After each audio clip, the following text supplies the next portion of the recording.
Split array largest sum. Given an integer nums and integer k, split nums into k non-empty subarrays such that the largest sum of any subarray is minimized. So okay, in this example हमको array को दो सब arrays में तोड़ना है. तो एक array को दो सब array में तोड़ने के लिए हम either यहाँ पे ब्रेक लगा दें और 2 के बाद ब्रेक लगा दें और 5 के बाद ब्रेक लगा दें और 10 के बाद ब्रेक लगा दे सच दैट कि कोई भी सब एरे नॉन एम्प्टी ना हो.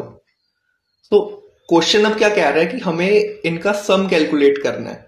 लाइक इस पार्ट का तो 7 होगा एंड इस पार्ट का 2 + 5 7, 7 + 8 15, 15 + 10 25 होगा.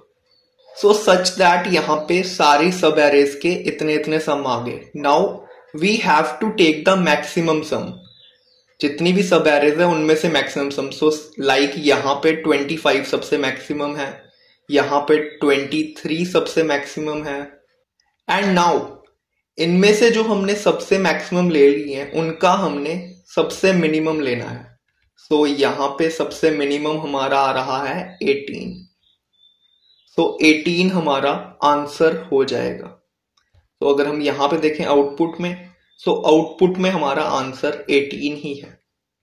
ओके, सो अब हम अप्रोच में चलें अगर इस क्वेश्चन की, तो हम क्या कर सकते हैं यहाँ पे. तो सबसे पहले वी नो दैट कि यहाँ पे हमें सब एरेस के साथ प्ले करना है.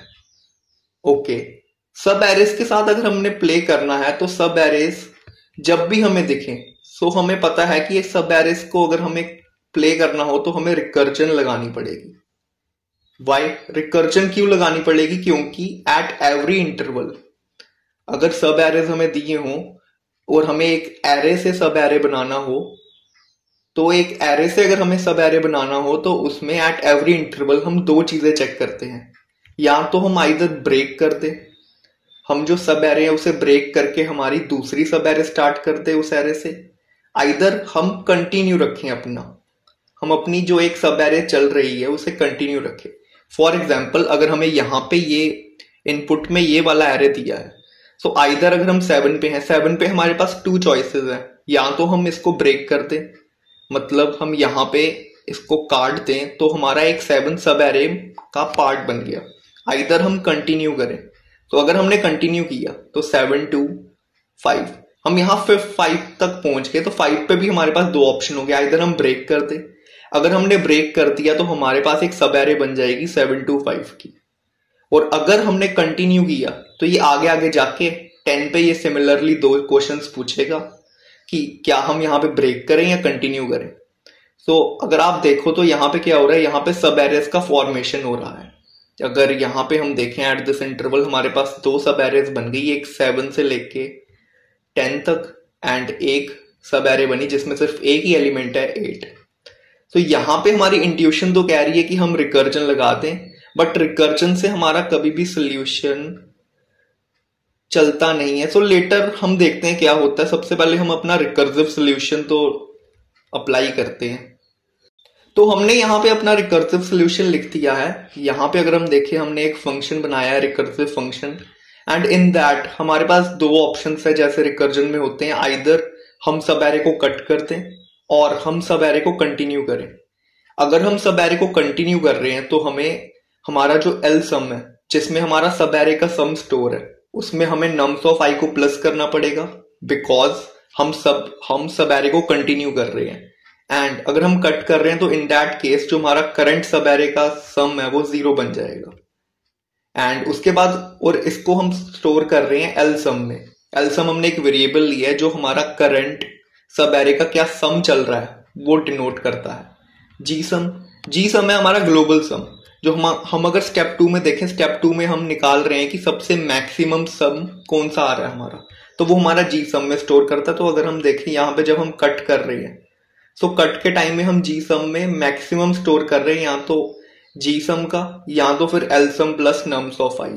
तो ये हमें इफेक्टिवली जो सबसे लार्जेस्ट सम आ रहा है वो दे देगा. एंड जब हमारी इटरेशन खत्म हो रही है, जब हमारा जो इंडेक्स है, इंडेक्स हमारा नम्स डॉट साइज से ज्यादा या इक्वल हो रहा है, उस केस में हम चेक कर रहे हैं कि हमारा जो के है, हमने के एक और एलिमेंट लिया है जो चेक कर रहा है कि क्या जो हमारा सब एरेज है वो उतने ही बने हैं जितने हमने बोला है, या उससे ज्यादा या कम बने हैं। अगर वो उससे ज्यादा या कम है उस केस में तो हम कुछ नहीं कर सकते हैं, लेकिन अगर वो उससे कम है तो उस केस में हम अपना आंसर रिटर्न कर देंगे, जो कि होगा minimum of g sum comma answer. ये सब रिकर्जन का पार्ट है, लेकिन इस क्वेश्चन में रिकर्जन से ज्यादा भी कुछ चीज है, तो वो हम लेटर उस पे आएंगे। बट हियर हमने यहाँ पे रिकर्जन लगा दी है, और अगर हम अनटिल नाउ अगर हम चेक करें तो यहाँ पे हमारा जो सोल्यूशन है वो एक्सेप्ट हो जाएगा। एंड हमें पता है कि अगर हम इसे सबमिट करें तो वो टीएल ही मारेगा, बिकॉज अगर हमें रिकर्जन को ऑप्टिमाइज करना हो तो हमारे पास डायनेमिक प्रोग्रामिंग है, तो हम वो इसके ऊपर अप्लाई करके फिर अगर हम इसे सबमिट करें तो देन हमारा एक्सेप्ट हो सकता है। सो अंटिल नाउ हमने रिकर्जन का कोड लिख लिया है, एंड अगर हम यहाँ पे ऑब्जर्व करें तो यहाँ पे कौन कौन सी वैल्यू चेंज हो रही है। In order to do this solution in DP हमें चेंज करना पड़ेगा कि हमारी कौन कौन सी स्टेट चेंज हो रही है हमारे फंक्शन में। तो अगर हम फंक्शन में देखें, हमारा जो जी सम है, जी सम भी चेंज हो रहा है, एल सम भी चेंज हो रहा है, और हमारा के और इंडेक्स वो तो इटरेशन के लिए चेंज होना ही है। तो हमारे 4 वेरिएबल चेंज हो रहे हैं, एंड सिंस हमारे अगर 4 वेरिएबल चेंज हो रहे हैं दैट मीन्स कि हमें यहाँ पे 4D डीपी लगानी पड़ेगी, हमें 4 डायमेंशनल डीपी लगानी पड़ेगी। और जिसके वेरिएबल्स क्या होंगे, जिसके वेरिएबल्स होगा के, इंडेक्स, जीसम और एलसम। तो इन चारों को अगर हम एक डीपी बना दें जिसका साइज इसके जो मैक्सिमम पॉसिबल आंसर्स हैं उसके बराबर हो, सो देन हमारा ये सोल्यूशन सॉल्व हो जाएगा। सो अगर अब हम इसका कोड लिखते हैं एंड देन देखते हैं कि क्या प्रॉब्लम आती है यहाँ पे। तो हमने यहाँ पे अपना जो रिकर्सिव सोल्यूशन है उसको डायनेमिक प्रोग्रामिंग सोल्यूशन में सॉल्व कर दिया है, और अब अगर हम इसे सबमिट करने की कोशिश करें तो यहाँ पे हमारा सक्सेसफुली सबमिट होना चाहिए, लेकिन यहाँ पे हमारा रन टाइम एरर आ रहा है, और यहाँ पे आ रहा है कि हीप बफर ओवरफ्लो, कि हमने रिक्वायर्ड मेमोरी से ज्यादा मेमोरी ले ली है। तो अब यहाँ पे देखते हैं यहाँ पे प्रॉब्लम क्या आई है। Now if we look at the constraint, तो हमारी जो नम्स डॉट लेंथ है वो 1000 ही है, which makes it suitable for DP, क्योंकि वो 10⁻³ है। और अगर हम अपना 2D डीपी लगाएं जो कि आइडली अप्लाई होता है मैक्सिमम ऑफ द प्रॉब्लम्स में, तो ये 10⁻6 बन के सॉल्व हो जाएगा और एक्सेप्ट हो जाएगा। बट यहाँ पे हमारे पास 4D डीपी है, हमारे पास 4 वेरिएबल है। तो अगर हम 4 वेरिएबल की मैक्सिमम वैल्यू को कंसिडर करें, लाइक इंडेक्स हमारा नम्स डॉट लेंथ के ही इक्वल होगा, सो वो हमारा 10⁻³ आ गया। Until now well and good. उसके बाद अगर हम अपना के देखें तो जो हमारा के है वो या तो मिनिमम ऑफ 50 है या तो फिर नम्स डॉट लेंथ है। तो हम इसको अगर nums of length he consider करें तो ये भी हमारा आ गया वर्स्ट केस में 10⁻3। सो अंटिल नाउ हमारा 10⁻6 का स्पेस यूज हो रहा है, विच इज ओके। बट जो नेक्स्ट 2 वेरिएबल्स हैं वो हमारे डिसाइडिंग फैक्टर्स हैं, क्योंकि जो जी सम है, जी सम अगर हम देखें नम्स ऑफ आई की वैल्यू 10⁻6 है, और ये एक वेरिएबल की लेंथ है, और ऐसे करके हमारे पास 1000 वेरिएबल इन वर्स्ट केस हो सकते हैं, which makes the time complexity 10⁻9। And similarly for L sum में भी हमारे पास 10⁻9 की स्पेस यूटिलाइज होगी। और अगर हम इन सबको ऐड करें सो जो हमारा स्पेस टोटल बनेगा that would be around 10⁻24। Yes, 10⁻24। अगर आपको ये स्पेस ज्यादा नहीं लग रही है so let me put zeros, 10 20 30 40 50 60 70 80 90 and ऐसे करके 24 zeros तक जब हम पुट करेंगे तो हमारी इतनी स्पेस यूटिलाइज हो रही है इस सोल्यूशन में। दैट्स वाई ये सोल्यूशन हमारा नहीं रन हो रहा है एंड हमारा हीप ओवरफ्लो हो रहा है। So what does that mean? That means कि अभी तक हमने जितना भी अप्रोच किया है दैट इज रॉन्ग। हमने अप्रोच स्टार्ट किया था कि हम रिकर्सिव सोल्यूशन अप्लाई करेंगे। अगर हम अपना इंट्यूशन देखें, जो हमारा इंट्यूशन है दैट इज कि हम रिकर्जन अप्लाई करेंगे एंड लेटर हम उसको डीपी अप्लाई कर देंगे उसके साथ एंड उसको प्रॉपरली ऑप्टिमाइज कर देंगे एंड इफ और गुंजाइश होगी तो हम स्पेस ऑप्टिमाइज कर देंगे, स्पेस ऑप्टिमाइज कर देंगे। ओके एंड और ये हमें रिकर्जन का आइडिया क्यों आया? रिकर्जन का आइडिया इसलिए आया क्योंकि हमने क्वेश्चन में सब एरेस देखा, हम सब एरेस के साथ डील कर रहे हैं और हमने ऑलरेडी बहुत सारे क्वेश्चन सॉल्व किए हैं जिसमें जब भी सब एरे दिया होता है तो हम पहले रिकर्जन अप्लाई करते हैं, देन डीपी अप्लाई करते हैं, देन स्पेस ऑप्टिमाइज करते हैं और हमारा जो सोल्यूशन है वो पास हो जाता है। बट नाउ यहां पे जब हम यहां तक गए तो हमने रियलाइज किया कि ये वाला सोल्यूशन रन नहीं हो रहा है। उसका रीजन क्या है? उसका रीजन है कि वो स्पेस ज्यादा ले रहा है, 10⁻24। तो जब हम यहां तक पहुंचे थे, जब हम डीपी का अप्रोच बना रहे थे, अगर हम तभी डिसाइड कर लेते कि अगर हम एक बार चेक कर लेते कि वर्स्ट केस में कितना होगा, 10⁻24 होगा, कोड करने से पहले अगर हम चेक कर लेते तो हमारा यहाँ पे मिनिमम 15 मिनट बच जाते। एंड इंटरव्यू में ये 15 मिनट बहुत मैटर करेंगे। सो ये 15 मिनट यहाँ पे हमारे बच जाते। और अगर हम रिकर्जन के टाइम ही अगर हम कर लेते कि रिकर्जन के बाद जो हम डीपी सोल्यूशन बनाएंगे उसकी टाइम कॉम्प्लेक्सिटी इतनी आएगी, टोटल अगर हम देखें इस चीज में हमने मिनिमम अपने 30 मिनट्स वेस्ट किए होंगे एंड देन हमें ये चीज रियलाइज हुई कि ये सोल्यूशन नहीं चल सकता। दैट्स वाई अगर हम देखें तो ये जो सोल्यूशन है यहाँ पे, ये जो हमारा प्रॉब्लम स्टेटमेंट है, इसे हार्ड की कैटेगरी में डाला गया है। आई थिंक हार्ड की कैटेगरी इसलिए है क्योंकि सब एरेस देख के मैक्सिमम लोग पहले डीपी वाला सोल्यूशन ही ट्राई करेंगे एंड उससे अपने 30 मिनट वेस्ट कर देंगे। सो इफ वी लुक कि हमारा जो डीपी वाला सोल्यूशन था वो फेल क्यों कर रहा था, तो वो फेल कर रहा था क्योंकि हमारा जी सम, जो हमारा जी सम और एल सम है, उसकी जो स्पेस है वो बहुत ज्यादा है। दैट मीन्स कि हम जी सम और एल सम कहीं पर भी स्टोर नहीं कर सकते एंड दैट्स वाई हमारा डीपी सोल्यूशन काम नहीं कर रहा है। So what if we decide a range, हम एक रेंज डिसाइड कर लें कि हम 0 से लेके 10⁻9 तक ही हमारा जो आंसर है वो आ सकता है। What I am trying to say is that कि हम एक रेंज डिसाइड कर लें कि हमारा जो आंसर है हमें पता है वो 1 से लेके 10⁻9 तक, सपोज 1 से लेके 10⁻9 तक एग्जिस्ट करता है। एंड अगर हमारा 1, फिर हम देखेंगे कि 1 पे क्या हमारा सोल्यूशन एग्जिस्ट करता है, हम 1 पे सब एरेज में ये सोल्यूशन चला देंगे एंड हम देखेंगे कि क्या 1 के लिए हमारा सोल्यूशन चलेगा।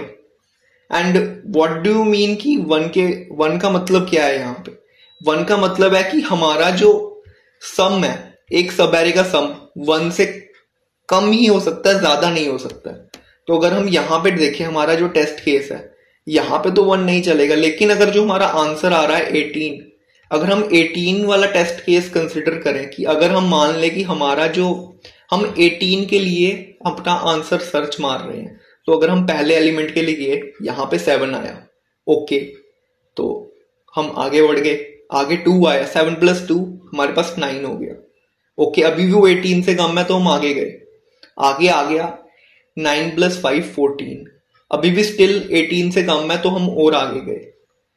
फिर यहाँ पे 14 प्लस जब 10 हुआ तो वो 24 हो गया, और 24 क्योंकि वो 18 से ज्यादा है तो हमने यहाँ पे स्प्लिट कर दिया, हमने यहाँ पे एरे को स्प्लिट कर दिया एंड देन हम अगली सब एरे के लिए फिर से यहाँ पे हमने गए 10 18 से छोटा है, ओके, आगे बढ़ो, 8 10 + 8 18 और 18 इक्वल है, तो सिंस ये फिर एक वैलिड केस बन जाएगा। एंड सिंस ये एक वैलिड केस है तो हमारा जो 18 है वो एक करेक्ट आंसर है। तो सिंस हमें पता है कि हमारा अब 18 करेक्ट आंसर है तो हम अब 19 के लिए तो चेक नहीं करेंगे। वाई? बिकॉज हमें हमारा जो आउटपुट है हमें उसमें मिनिमाइज करना है सम को, एंड सिंस हमें मिनिमाइज करना है तो अब तो हम 19 के लिए तो बिल्कुल ही चेक नहीं करेंगे, तो फिर हम 18 से कम के लिए चेक करेंगे। एंड अगर किसी में 18 से कम में आंसर आ गया, मतलब कि जो हमारी सब एरेज का जितनी भी हमारी नंबर ऑफ सब एरेज है वो अगर कम आ गई तो फिर हमारा एक वैलिड आंसर एग्जिस्ट करेगा, अदरवाइज हमारा 18 करेक्ट आंसर आ जाएगा, विच इन दिस केस एग्जिस्ट करता है।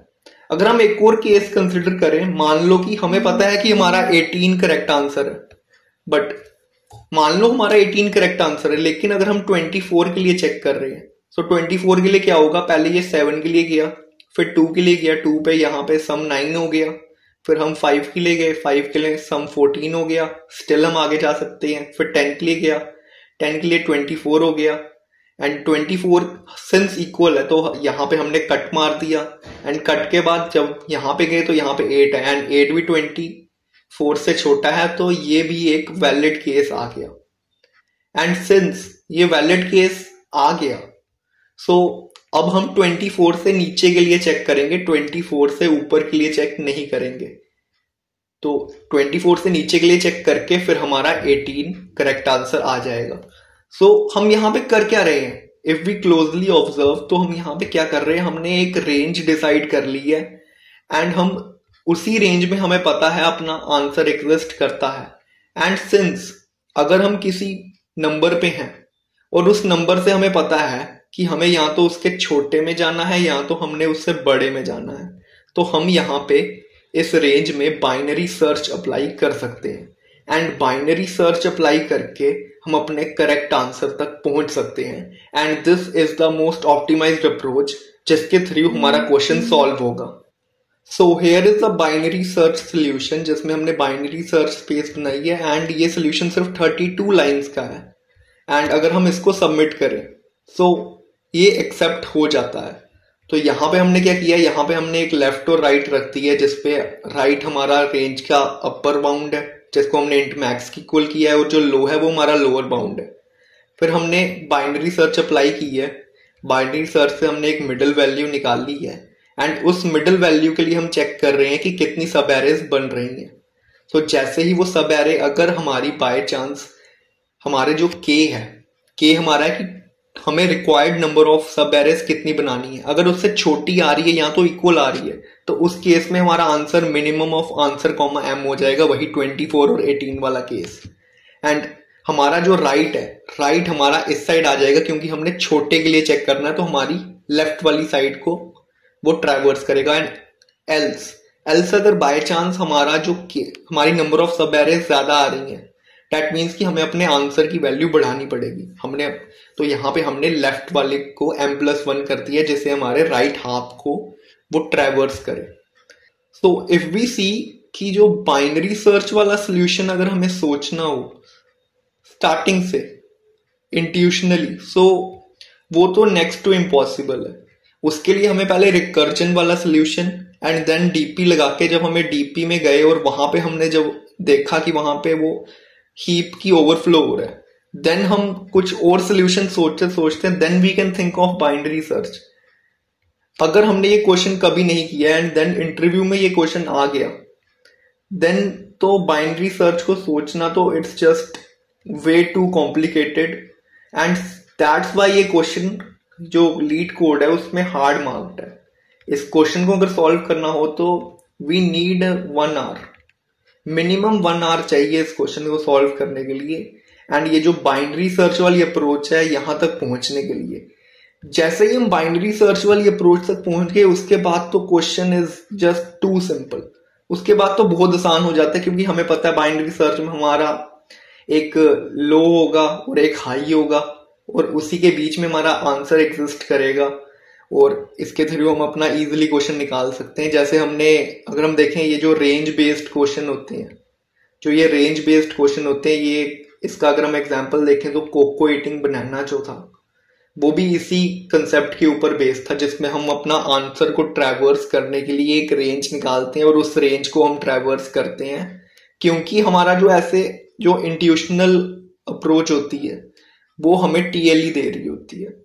तो ऐसे करके हमने ये लीड कोड का हार्ड लेवल क्वेश्चन सॉल्व कर दिया है, एंड इसकी हमने इंट्यूशनल थिंकिंग देखी कि कैसे हम यहां से यहां तक पहुंचे हैं। कोड हमने हैंड रिटन नहीं किया क्योंकि वीडियो की लेंथ बहुत ज्यादा लंबी हो जाती है ऐसे, बट हमने इंट्यूशन देख ली कि हम कैसे यहां इस क्वेश्चन तक पहुंचे। Thank you for watching this video, bye.